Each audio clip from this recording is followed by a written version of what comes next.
हमारे चैनल को सब्सक्राइब जरूर करें दोस्तों। की बात करने जा रहा हूं जिसकी अजमत का कोई जवाब नहीं, जिसकी शान का कोई जवाब नहीं। आप बहराइच शरीफ गए हो कि नहीं गए हो? इसी रजब के महीने में बहराइच शरीफ गए हो कि नहीं गए हो? वहां एक अल्लाह का नेक बंदा आराम फरमा है जिसे दुनिया हुजूर सैयद सालार मसूद गाजी के नाम से जानती है। जानते हैं आप हजरात? जानते हो भाई? हुजूर गाजी पाक को जानते हो? हिस्ट्री बताऊं मैं आपको, गाजी पाक कौन है? तारीख सुनो। हुजूर गौसे पाक रजी अल्लाह ताला अन्हु से तकरीबन 65 साल पहले हुजूर सैयद सालार मसूद गाजी पैदा हुए। आप सोच में पड़ गए होंगे, ये हकीकत है, मर्तबा वलियों में सबसे बड़ा गौसे पाक का है। लेकिन मैं पैदाइश बता रहा हूं, और जिस हिंदुस्तान में तुम रहते हो इस हिंदुस्तान की हिस्ट्री भी आज सुन लो। 65 साल पहले गौसे पाक रजी अल्लाह ताला अन्हु की जो तारीख पैदाइश है वो 470 हिजरी है, और हुजूर सैयद सालार मसूद गाजी की जो तारीख पैदाइश है वो 405 हिजरी है। अब कैलकुलेट कर लेना, जोड़ लेना। तकरीबन 65 साल पहले हुजूर गौसे आजम से सैयद सालार मसूद गाजी पहले पैदा हुए। सुल्तान सुबुक्तगीन के नवासे, महमूद गजनबी के हकीकी भांजे, सत्र मुअल्ला के बेटे, सैयद साहू सालार के लाडले सैयद सालार मसूद गाजी और हुजूर गरीब नवाज से तकरीबन 132 साल पहले पैदा हुए। हुजूर ख्वाजा गरीब नवाज से तकरीबन 132 साल पहले पैदा हुए,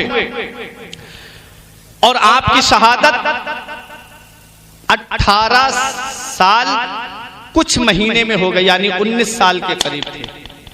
हुजूर सैयद सालार मसूद गाजी, थोड़ा जहन को करीब करें, मैं तारीख बता रहा हूं। गरीब नवाज के इस हिंदुस्तान में आने से तकरीबन 100 साल पहले, गरीब नवाज से तकरीबन 100 साल पहले इस हिंदुस्तान की सरजमीन पर इस्लाम का झंडा मेरे मसूद गाजी ने लहरा दिया था। अब तो बोलो मचल के सुभान अल्लाह, सुभान अल्लाह। मैंने पूरी तारीख बता दी ताकि आपके जहन में ये हो सकता है कि भाई पता नहीं इन्होंने रजमन बिल गैब बात ना बोल दी हो, अंदाजे से ना बोल दी हो, तखमीने से ना बोल दी हो।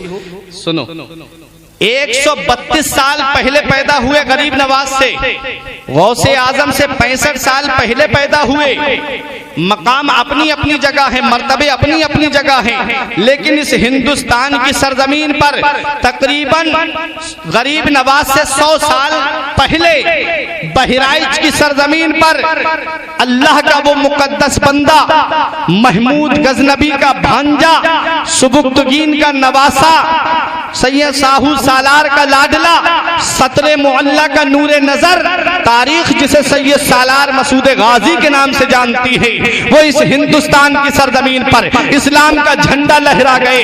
और ऐसा इस्लाम का झंडा लहराया, ऐसा इस्लाम का झंडा लहराया कि तारीख बताती है तकरीबन 22 राजा गैर मुस्लिम एक साथ जमा होकर के उस एक मर्द मुजाहिद के लिए आए थे। और क्या शान है, नौजवानी का आलम है, जवान है, 18 साल का कलियल जवान है। क्या बात है मसूद गाजी की, क्या शान है मेरे मसूद गाजी की। अली का घर भी क्या घर है कि जिस घर का हर एक बच्चा, अली का घर भी क्या घर है कि जिस घर का हर एक बच्चा जिसे देखो वही शेरे खुदा मालूम होता है।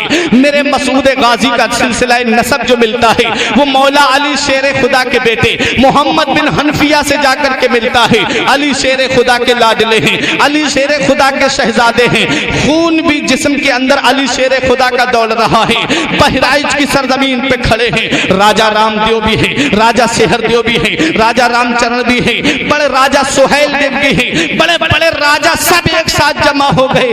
धोखे से शहीद किया मेरे मसूद गाजी को। तारीख बताती है, इस्लामी हिस्ट्री हमें ये दर्श देती है। बहादुरी का ये आलम था, जिस तरफ तलवार घुमाते थे मैदान का मैदान साफ कर देते थे। इनकी रगों में भी तो अली का खून दौड़ रहा था। जालिम राजाओं ने देखा कि ये थोड़े से मुसलमान हैं, ये किसी तरह से कब्जे में नहीं आ रहे हैं, किस तरीके से इनको यहाँ पर शहीद किया जाए। जमीन के अंदर कीले गाड़ दी गई, एक मैदान में जमीन में रेत की जमीन, रेतीली जमीन थी, कीले गाड़ी गई, उसके ऊपर से रेत को डाल दिया गया और मुसलमानों से जंग हो रही है। ये जालिम पीछे हटते जा रहे हैं, मुसलमान इनका मंसूबा नहीं समझ पा रहे थे। ये जालिम उस मैदान से बच करके अलग हट गए और मुसलमान सीधे चले आ रहे हैं। जब उस मैदान में मुसलमानों के घोड़े पहुंचे, उनके पैरों में कीले जब चुभी तो घोड़ों ने इधर उधर बिदकना शुरू किया, भागना शुरू किया। बहुत से मुसलमान घोड़ों की टापों के नीचे आ गए। मेरे मसूद गाजी का एक दीवाना था जिसे सिकंदर दीवाने कहते हैं, जिनका मजार इस नाचीज ने देखा है। मसूद गाजी के मजार शरीफ के पश्चिम साइड में जिनका मजार है, जिन पर मोटे मोटे डंडे लटके हुए होंगे, मैं आपको बता देता हूं एक पहचान सिकंदर दीवाने के मजार की। जब बहराइच जाएंगे तब आपको पता चलेगा। सिकंदर दीवाने ने मसूद गाजी रजी अल्लाह तआला अन्हु के साथ में है।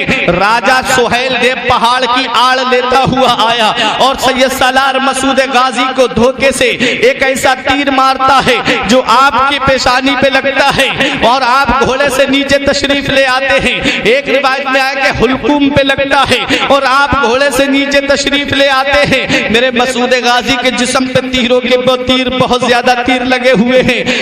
आपके दीवाने सिकंदर दीवाने अपने हाथों पे ले लिया मेरे मसूद गाजी को। आंखों से आंसू निकल रहे हैं सिकंदर दीवाने के। कहा कि हुजूर, आपने हिंदुस्तान में इस्लाम का झंडा लहराया, आपने हिंदुस्तान में इस्लाम का परचम लहराया, आपने हिंदुस्तान में इस्लाम का परचम बुलंद किया है। आपके बाद अब इस्लाम का परचम कौन बुलंद करेगा? आपके बाद अब इस्लाम का झंडा कौन लहराएगा? आपके बाद में इस परचम इस्लाम को कौन बुलंद करेगा? मसूद गाजी ने आंखें खोली, देखा कि सिकंदर दीवाना रो रहा है। आपने फरमाया, मत रो मेरे दीवाने, मत रो। इन्ना दीना इंदल्लाहिल इस्लाम, बेशक अल्लाह का पसंदीदा दीन सिर्फ इस्लाम है। बड़ी कोशिशें की गई है इस इस्लाम को मिटाने के लिए। अबू जहल ने सोचा था इस्लाम मिटा दूंगा मगर मिटा ना पाया। अबू लहब ने सोचा था इस्लाम मिटा दूंगा मगर मिटा ना पाया। उतबा ने सोचा था इस्लाम मिटा दूंगा मगर मिटा ना पाया। यजीद ने सोचा था इस्लाम मिटा दूंगा मगर मिटा ना पाया। तारीख बताती है बड़े बड़े जालिम बादशाहों ने सोचा था कि इस्लाम मिटा दूंगा मगर मिटा नहीं पाए। ऐ मेरे सिकंदर दीवाने, आंखों से आंसू मत बहा। अल्लाह का पसंदीदा दीन सिर्फ इस्लाम है और इस इस्लाम को बचाने के लिए अल्लाह अपने महबूब बंदों को भेजता रहता है। अल्लाह अपने मुकद्दस